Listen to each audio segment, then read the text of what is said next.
1930 November 26న కెనడాలోని the మెయిడ్ ఇన్ డైలీ జర్నల్ పత్రికలో ఒక పెద్ద వార్త ప్రచురితమైంది. ఆ వార్త శీర్షిక విలేజ్ ఆఫ్ ది డెడ్ అని ఉంది. ఈ వార్త కారణంగా మొత్తం కెనడా ఉలిక్కిపడింది. కారణం ఏంటంటే నార్త్ కెనడాలో ఉన్న ఒక గిరిజన తెగ రాత్రికి రాత్రే మాయమైపోయింది. అది ఎక్కడికి పోయింది, ఎందుకు అలా జరిగింది అనే విషయాలు ఎవరికీ అర్థం కాలేదు. ఈ తెగ అక్కడ ఎస్కిమో తెగకు చెందిన 100 నుంచి 150 మంది ప్రజలు నివాసం ఉండేవాళ్ళు. వాళ్ళు ప్రధానంగా ఆ సరస్సులో చేపలు పట్టి జీవించేవాళ్ళు. ఆ ప్రాంతం చాలా పొడవైన మంచు భూభాగంతో నిండి ఉంది. ఇక్కడ వేలు కాదు, లక్షలాది చదరపు కిలోమీటర్ల వైశాల్యం కూడా ఉంది. ఈ ఘటన నాటి నుంచి నేటి వరకు రహస్యమే. కెనడాలోని మంచు కమ్ముకున్న ప్రాంతాల్లో చాలా కొద్ది మంది మాత్రమే నివసిస్తారు. అక్కడి వాతావరణం చాలా కఠినంగా ఉంటుంది. అక్కడి ప్రజలు చేపల వేట చేస్తూ జీవనం సాగిస్తారు. వన్యప్రాణుల వేట కూడా జరుగుతుంది. కాబట్టి వేటగాళ్లు తరచుగా వస్తూ ఉంటారు. 1930 నవంబర్లో లిబెట్ అనే ఒక వేటగాడు వేట కోసం అక్కడికి వెళ్ళాడు. వేటలో మునిగిపోయి చీకటి పడిన విషయం కూడా మర్చిపోయాడు. రాత్రి అక్కడ బస చేయడానికి ఎస్కిమో తెగకు వెళ్లాలనుకున్నాడు. ఈ తెగ 100 మందికి పైగా ఉండే ఒక చిన్న గ్రామం. వాళ్ళు బాహ్య ప్రపంచంతో స్నేహపూర్వకంగా మెలిగేవాళ్ళు. కానీ లిబెట్ అక్కడికి చేరుకునేసరికి ఊరు ఖాళీగా ఉంది. అక్కడ ఒక్కరూ కనిపించలేదు. లిబెట్ తన సామాను సర్దుకుని ఎస్కిమో తెగకు వెళ్లేందుకు బయలుదేరాడు. ఆ రోజు చందమామ వెలుగులో అంతా అందంగా కనిపించిన చుట్టూ గాఢ నిశ్శబ్దం కమ్మేసింది. ఎక్కడా ఎవ్వరూ లేరు. ఒక్క శబ్దం కూడా వినిపించడం లేదు. అతనికి కేవలం తన అడుగుల శబ్దమే వినిపిస్తోంది. అంతకు ముందు కూడా అక్కడికి వచ్చాడు. కానీ అప్పుడు ఊళ్ళో జీవనం కనిపించలేదు.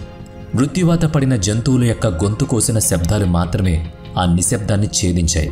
అవి గ్రామస్తులే పెంచిన జంతువులు. కానీ ఇప్పుడు వాటి యజమానులెక్కడ? లిబెట్ చాలా ఆందోళన చెందాడు. అడుగులు వేగంగా వేసుకుంటూ ముందుకు వెళ్ళాడు. గ్రామం దగ్గరికి చేరుకున్నాక కూడా అక్కడ ఎవరూ కనిపించలేదు.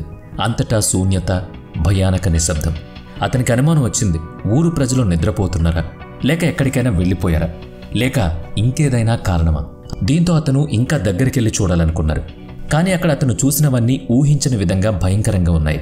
లిబెట్ ఊరి దగ్గరికి వచ్చేసరికి కొందరు ఇళ్ల మీద పొగ వస్తూ కనిపించింది. అంటే కొంతమంది అక్కడే ఉన్నారనిపించింది. కానీ అతను దగ్గరకు వెళ్ళి విన్నప్పుడు ఎక్కడా ఎవరి శబ్దం, మాటలు కూడా వినిపించలేదు. ఆ ఊరు మొత్తం భయానక నిశ్శబ్దంతో నిండిపోయింది. అతను హడావిడిగా ఒక టెంట్లోకి చూశాడు. కానీ అక్కడ కూడా ఎవరూ లేరు. మరో దారికి వెళ్ళాడు. అక్కడ కూడా ఖాళీగా ఉంది. మొత్తం ఊరి గుడిసెలన్నీ అలాగే ఖాళీగా దర్శనమిచ్చాయి. కానీ ఇంట్లో వంట చేసిన కుండలు, ఉడుకుతున్న భోజనం, అలాగే చెల్లాచెదురుగా పడి ఉన్న వస్తువులు మాత్రం ఉన్నాయి. కానీ అక్కడ ప్రజలు మాత్రం కనిపించట్లేదు. లిబెట్ చుట్టూ చూస్తే వంట వార్పులన్నీ అలాగే ఉన్నాయి. అంటే ఎవరో భోజనం తయారు చేశారు, కానీ దాన్ని తినకుండానే వెళ్ళిపోయారు. ఊరిలో మహిళలు కుట్టే దుస్తులు అక్కడే పడి ఉన్నాయి. సూది, దారం కూడా అక్కడే ఉన్నాయి. కానీ వాళ్ళంతా ఎక్కడికి వెళ్ళారు? ఎందుకు ఇలా జరిగింది? లిబెట్ ఊరంతటా వెతకడం ప్రారంభించాడు. ఊరివారు పెంచిన కుక్కలు అక్కడే ఉన్నా అవి ఆకలితో మృతి చెందాయి. ఆశ్చర్యకరమైన విషయం ఏంటంటే వాటి ముందు ఆహారం ఉన్నప్పటికీ దాన్ని తినలేకపోయాయి. ఊళ్ళో ఒక్కరూ లేరు. అతను వెతుకుతుండగా ఊరి చివర్లో ఒక పాత సమాధి కనిపించింది. అది కొత్తగా తవ్వినట్టుగా కనిపించింది. అసలు అక్కడ ఏం జరిగిందో అతనికి అర్థం కాక పిచ్చెక్కింది. ఆ ఊరిని ఎవరైనా ఆక్రమించారా, లేక ఇంకేదైనా దుష్ట శక్తులు ఆవహించాయా? లిబెట్ ఆ సమాధిని చూశాడు. అది ఇటీవల కాలంలో తవ్వబడినట్లుగా అనిపించింది. సాధారణంగా ఈ తెగ ప్రజలు ఎక్కడికైనా వెళ్లాల్సి వస్తే తమ కుక్కలను వెంటే తీసుకువెళ్తారు. కానీ ఈసారి అవి అలా మిగిలిపోయాయి. కాబట్టి ప్రజలు వెళ్ళింది వాళ్ళ ఇష్ట ప్రకారం కాదు, ఏదో బలవంతం జరిగింది అని లిబెట్కి అర్థమైంది. అంతేకాకుండా కొందరు ఆహారం మిగిల్చి వెళ్లడం, కొన్ని బట్టలు అలా చల్లాచెదురుగా ఉండడం చూసి ఏదో అనర్థం దాపురించిందని అనుకున్నాడు. కానీ ఇది ఇప్పటికీ కూడా మిస్టరీగానే మిగిలిపోయింది. లిబెట్ టెలిగ్రాఫ్ ఆఫీసర్ వెళ్లి రాయల్ కెనడియన్ మౌంట్ పోలీసులకు ఈ సంఘటన చెప్పాడు. అతని భయంతో నిండిన కళ్ళు, అతను చెప్పిన కథ విన్న పోలీసులు తక్షణమే విచారణకు బయలుదేరారు. ఊరికి చేరుకున్న పోలీసులకు లిబెట్ చెప్పింది నిజమేనని స్పష్టమైంది. ప్రజలు ఎక్కడికైనా వెళ్లారా, లేక వారిపై దాడి జరిగిందా అనే అనుమానం కలిగింది. ఏదైనా హత్య జరిగిందా అని అనుకునేసరికి అక్కడెక్కడా కూడా ఒక్క బొట్టు రక్తపు మరక కూడా లేదు. సాధారణంగా హత్యలు జరిగితే పెనుగులాటలు జరుగుతాయి, లేదా భయాందోళనకు గురై పరుగులు పెట్టడం, అక్కడుండే వస్తువులు గజిబిజిగా తయారవుతాయి. కానీ ఊరంతా సక్రమంగా ఉంది.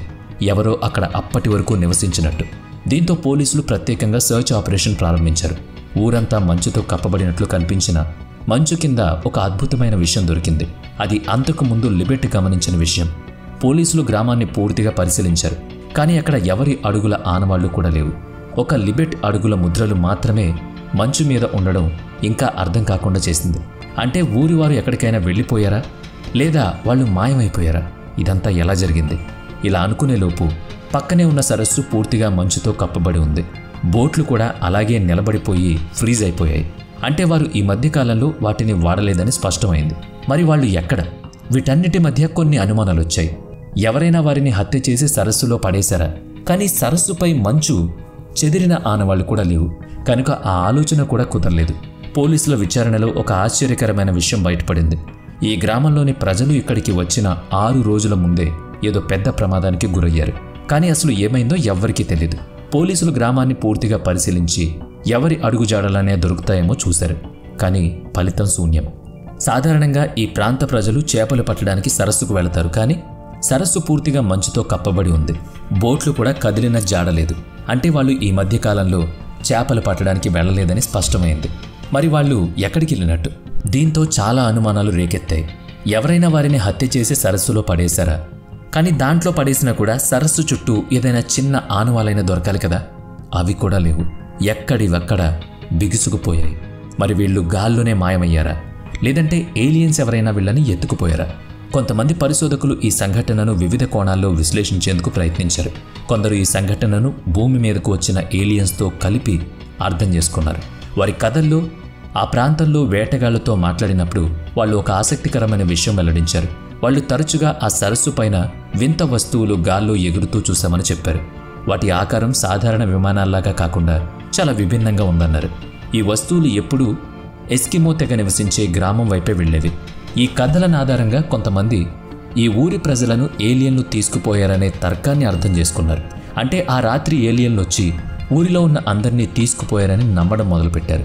కానీ దీనికి ఎటువంటి ఖచ్చితమైన ఆధారాలు మాత్రం లేవు. కాబట్టి చాలామంది ప్రజలు ఈ సిద్ధాంతాన్ని కొట్టిపడేస్తున్నారు. ఇది నిజమేనా, లేక ఈ గ్రామం అదృశ్యం వెనుక నిజంగానే ఏలియన్స్ ఉన్నారా?